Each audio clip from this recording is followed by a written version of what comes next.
I think it's a really hypertrophy exercise for your back. Whoa. I think it's really fit. I really do. Tell me how you really feel.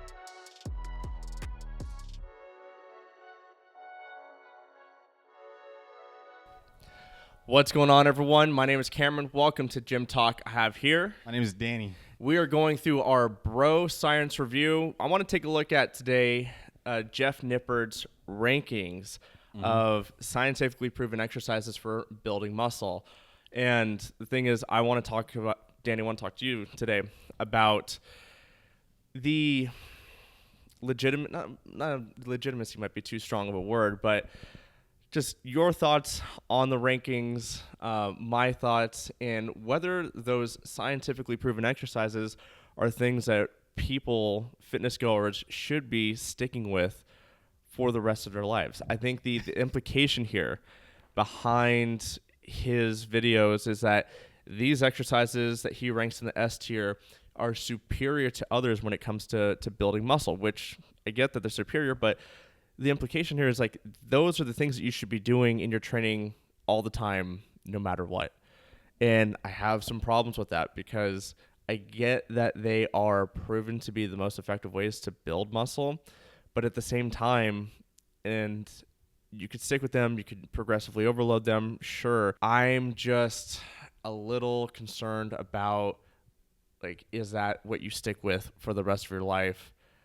I don't know. I think there's some utility in some other exercises, and I'm a harsh critic when it comes to certain ones, right? There's a lot out there that seem like BS, but at the same time, like, is that what we should just be sticking with indefinitely?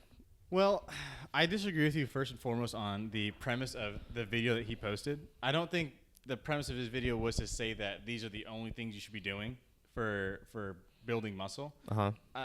I don't think he said stated that explicitly. No. He didn't say it explicitly for sure. So but I feel like there's an underlying implication, or for somebody who is getting into fitness, like, oh, these are the exercises that I should be doing to build muscle, and they are the most superior. Therefore, they're the ones that I should be doing only. Yes and no. So I think that's the context of doing the tier list, right? As you have like a scale for which these are the ones that are probably going to be best, the ones at the top at the S tier that you should be doing most of the time. And as you work your way down, you can get into some more variety if you'd like in the A, B, C, D tier. That I feel like that's kind of the utility of the tier list, right? Is that you could do these every now and again for variety's sake, for fun, to mix it up for, like a mesocycle or a particular block in your program. But it shouldn't be something you're doing en masse, like for the majority of your time, because your time would be better spent doing something else. Unless you're discussing pure enjoyment factor. If I just really love this specific variation of an exercise, I would probably do that one a majority of the time. I mean, a great example for me is I hate Bulgarian split squats, and I can't bring myself to do them. So that being said, I'd much rather prefer a Smith machine like reverse lunge to target my glutes. Is it better than a Bulgarian? 100% not. But I can't bring myself to do them. Yeah. So I just do the reverse lunge the entire time. I know I should be doing Bulgarians, but I won't do them. Okay. So I think that makes more sense that going down the tier list, you have the other ones that may not be as optimal as the S tier, but you can still mix them in periodically through your program. I just felt like with, he's very much into the scientifically proven ways to do such and such or build muscle or whatever. I think that for a lot of people, they lack the knowledge to understand, as fitness professionals do, that you need to go through phases. You need to go through periods. I mean, we program those things into our clients' workouts where we go through strength phases, hypertrophy phases, and such. And so rotating out the exercises not only, I think, keeps it novel, but keeps the training stimulus novel in the sense of enjoyable, but novel in the sense of like a new type of training stimulus for the body that it has a period of time to adapt to. And then once that gets a little bit stale, then we can rotate into a new training phase or a new exercise. So we've discussed this a little bit already, but as far as training stimulus goes, I still, for the purposes of hypertrophy, believe that the progressive overload factor is all the stimulus that you need. Once you become adapted to be good at a specific exercise, and you can actually, like, for example, feel the movement that you're trying to feel. Like, for example, on a lat pull down. I remember when I started training 10 years ago, whatever, I did not feel my lats in a lat pull down. I'm sure a lot of people have like a similar experience. Once you've made the proper neurological adaptations to where you can do that efficiently, now at that point, your only limiting factor is progressive overload. Keep adding weight to the movement. You're going to keep getting more and more stimulus as long as you keep progressing, right? Yeah. With either additional reps or additional weight, right? So I am a firm believer in that's the only thing that you need to gain more muscle. However, to play devil's advocate from your point of view, I do think with the general population and to the people that Jeff Nippard is speaking to are not stepping on stage. So should they solely care about putting on muscle? I don't believe so. I do. They should not. Mm-hmm. That being said, just as you said, normal people should be going through hypertrophy, strength, and even like a cardio-focused block, right? They should be focusing on all these things just for the general health of their lifestyles. And I do think that some of those things that Jeff has put in D or F tier have utility in the strength aspect. For example, you and I talking about like back exercises, you mentioned the bent over barbell row. I think it's a really fucking shit hypertrophy exercise for your back. Whoa. I think it's really fucking shit. I really do. Tell me how you really feel. Anyway, regardless, I think it's a fantastic exercise if you're trying to get strong in the deadlift. I think it's freaking great. And I think you would agree. If you want to get a strong deadlift and pull some really big weight, I think a lot of people do that. And even, like you said, even C-Bum does the bent over barbell back row, right? I think that's for the sake of novelty. I think it's for the sake of enjoyment. I don't think he actually thinks it's like the most effective thing he could be doing. It could also be for the sake of efficiency because it hits a lot of different muscles at once. If we had the time and we wanted to do things better, we could hit each of those muscles, the erectors, the lats, the rhomboids, the traps. We could hit all those separately and more effectively. But if you're in a time crunch, do the bent over barbell back row, you know? Yeah. Like, I don't think that's necessarily an issue. I think it has more utility and strength than it does hypertrophy. But there's nuance here, right? There's minutia for sure. Yeah. So one of the things that I have an issue with what you're saying is progressive overload being the only way to stimulate muscle growth is that we can't progressively overload indefinitely. There will come a time where our nervous system or whatever is going to limit us from moving up in weight, right? Otherwise, people could just get strong as hell and there would never be a limit. The body does have a self-correcting mechanism within it that goes, all right, this is too much. I need to stop. And therefore, when we look at something like the lat pull down and you could progressively overload it, there will come a period where it's like you can't really add more weight. Not necessarily in the sense of you're maxing out the stack, right? But in the sense of the body will limit itself. That is going to come a time where now I need to incorporate a different type of training stimulus for my lats, a different exercise.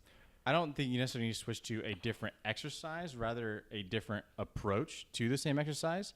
I'm sure you know in the powerlifting world, people bench all day, every day. Like same variation, the same bench style with different tempos, different weights, different rep schemes. There's different approaches to how they train to get stronger. See, but now we're talking about strength rather than hypertrophy. I really firmly believe that putting on muscle, you just need to stimulate the muscle. Yeah, you need to stimulate the muscle. But what I'm getting at is you can't progressively overload indefinitely. It's going to stop you eventually.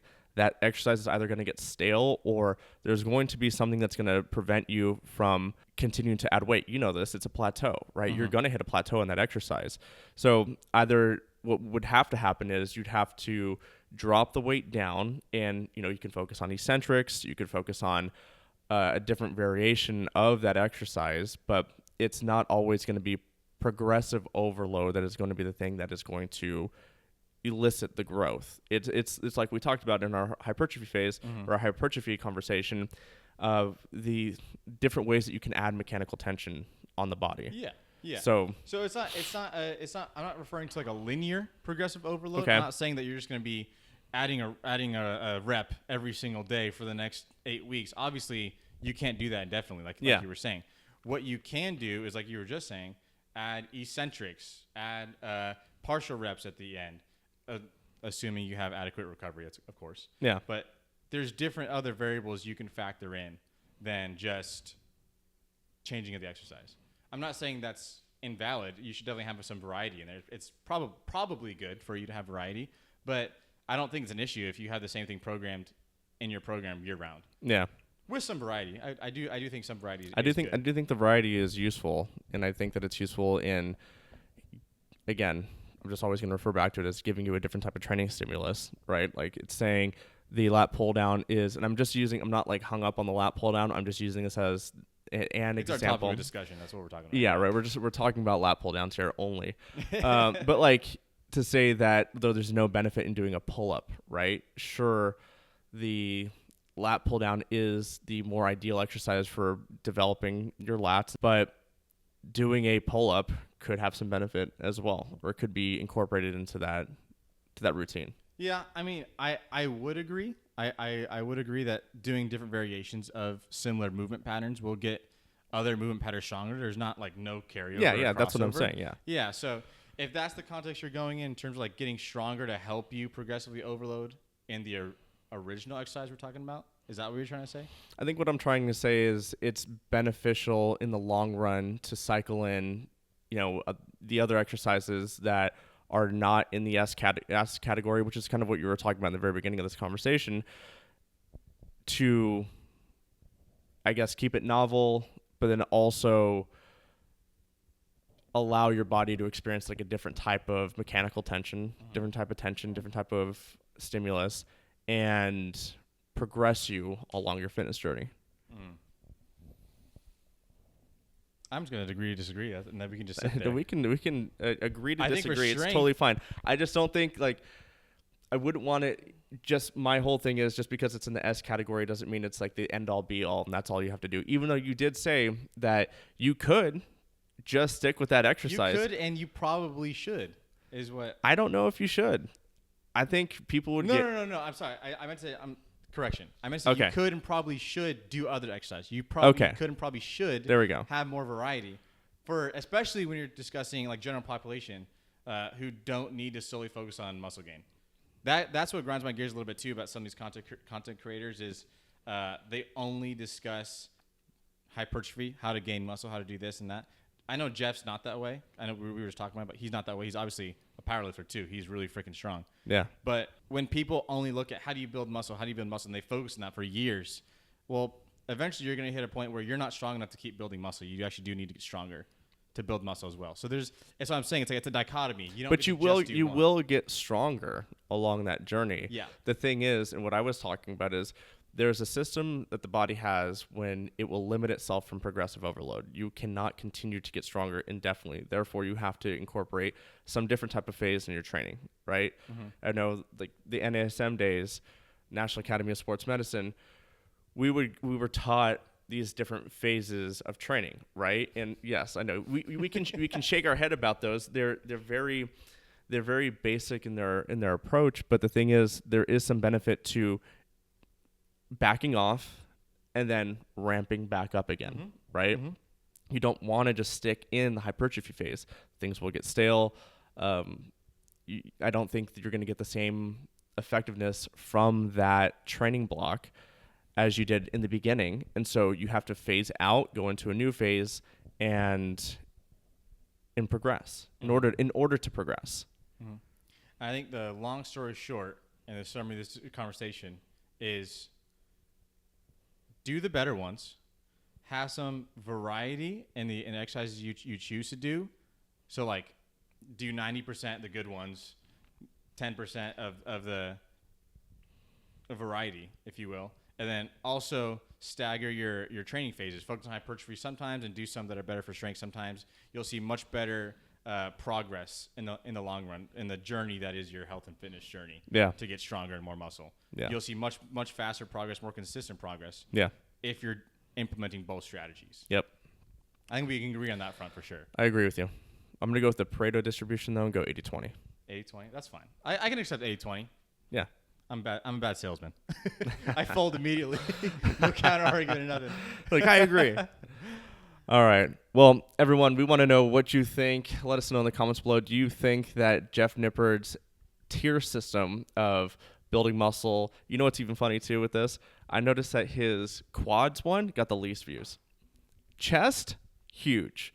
Lats It's because back, he has a huge. he has a massive chest. I feel like that plays Yeah. a factor. And two, people don't care about having big quads. People don't want to train legs. Train your legs, people. train freaking legs, man. Train your legs. It's the But best. you know, and I will be honest too, the people that care about having big quads and big legs are gym goers.